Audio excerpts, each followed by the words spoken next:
no matter what John McCain may claim, here are the facts. If you make under $250,000 a year, you will not see your taxes increase by a single dime. Not your income taxes, not your payroll taxes, not your capital gains taxes, no taxes. Because the last thing we should do in this economy is raise taxes on the middle class. And we have been saying that throughout this campaign.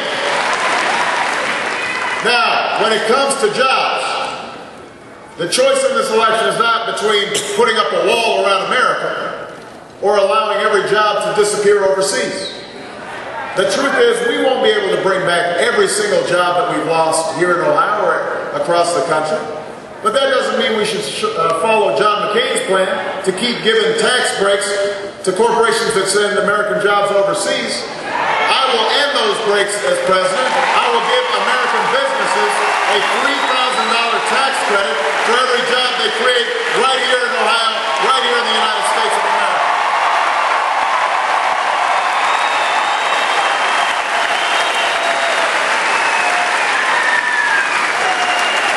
I'll eliminate capital gains taxes for small businesses and startup companies that are the engine of job creation in this country.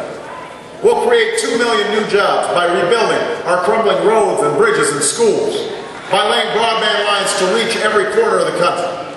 And I will invest $15 billion a year in renewable sources of energy to create 5 million new energy jobs over the next decade.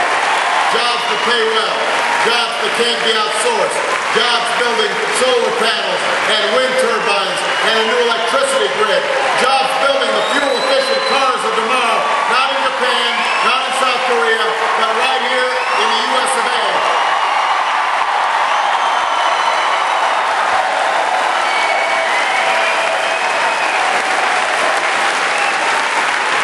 Jobs that will help us eliminate the oil we import from the Middle East in 10 years and help save the planet in the bargain.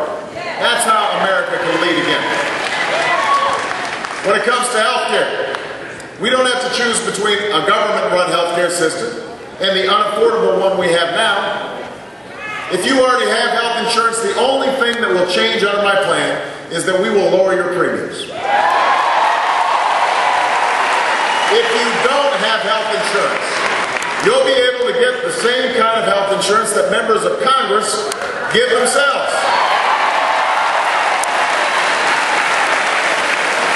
We'll invest in preventive care and new technology to finally lower the cost of health care for families and businesses and the entire economy.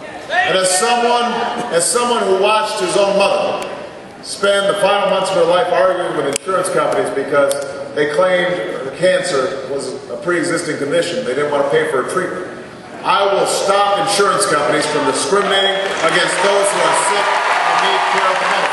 You can count on that.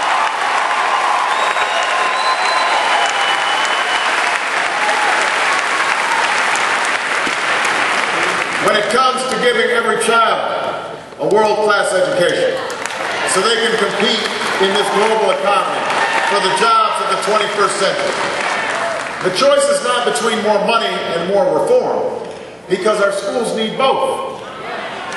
As president, I will invest in early childhood education to close the achievement gap.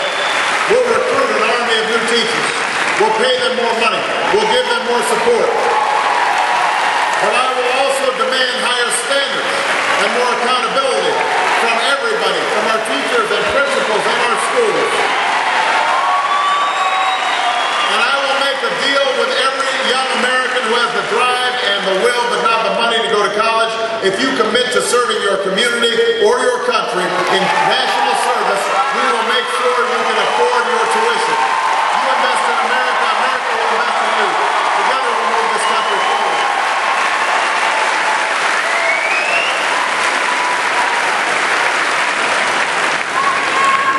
When it comes to keeping this country safe, we don't have to choose between retreating from the world and fighting a war without end in Iraq.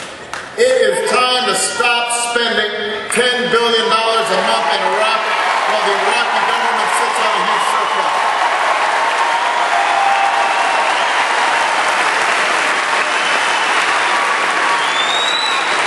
As president, I will end this war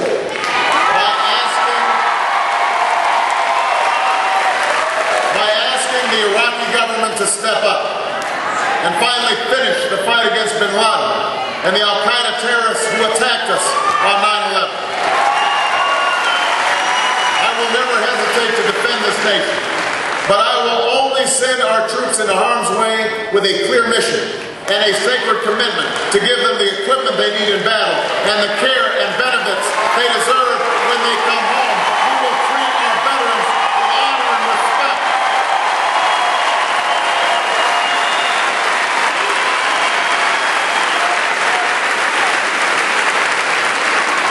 I will build new partnerships to defeat the threats of the 21st century.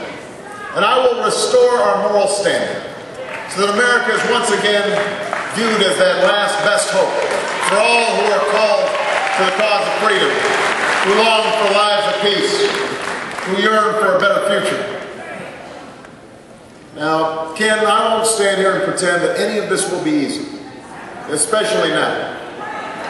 The cost of this economic crisis, the cost of the war in Iraq, means that Washington will have to tighten its belt and put off spending on things we can afford to do without. On this, there is no other choice. As president, I will go through the federal budget, line by line, ending programs that we don't need, making the ones we do need work better and cost less. But, as I've said from the day we began this journey all those months ago, the change we need isn't just about new programs and policies. It's about a new attitude. It's about new politics. A politics that calls on our better angels instead of encouraging our worst instincts. One that reminds us of the obligations we have to ourselves and one another. And part of the reason this economic crisis occurred is because we've been living through an era of profound irresponsibility. On Wall Street, easy money and an ethic of what's good for me is good enough blinded greedy executives to the dangers in decisions that they were making. On Main Street, lenders tricked people into buying homes they couldn't afford. Some folks knew they couldn't afford those houses and bought them anyway. In Washington, politicians spent money they didn't have and allowed lobbyists to set the agenda. They scored political points instead of solving our problems. And even after the greatest attack on American soil since Pearl Harbor, all we were asked to do by our president was to go out and shop. That's why what we've lost in these last 8 years can't be measured just by lost wages or bigger trade deficits. What's also been lost is the idea that in this American story, each of us has a role to play. Each of us have responsibilities to work hard, to look after ourselves and our families, and each of us has a responsibility to look out for each other, our fellow citizens. That's what's been lost these last 8 years. Our common sense of purpose, our sense of higher purpose. That's what we need to restore right now. That's one of the reasons I'm running for President of the United States of America.